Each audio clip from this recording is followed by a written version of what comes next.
Hello everyone. Do you know the common similarity between computers and humans?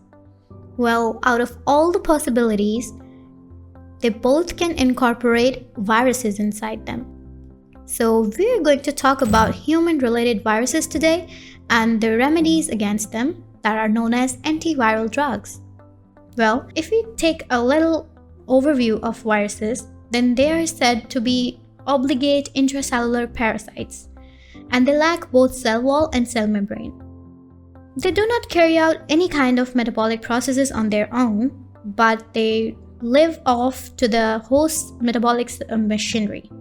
And few drugs are selective enough to prevent this viral replication without injury to the infected host cells. Well, viruses are considered as a-living because when they're outside the host, they do not replicate, they do not multiply, but once they get inside a host, they become alive and they start to multiply.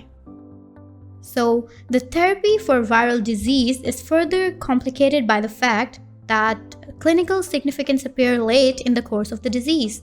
So whenever we're going to give the antivirals, they're not going to help much in the replication or the destruction of the virus. So they are really considered to given prophylactically before the virus has even spread inside the body. So we have classified the antiviral drugs for you on the basis of the diseases that it's going to cause. The first one being respiratory virus infections, and the drugs include amantadine, oseltamivir, ribavirin, rimantadine, and zanamivir.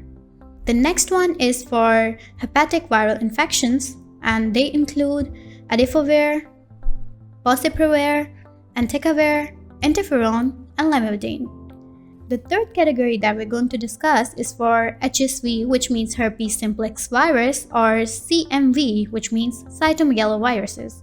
And these related infections are going to be tackled by acyclovir, cidofovir, famciclovir, foscarnet, and ganciclovir, etc., etc.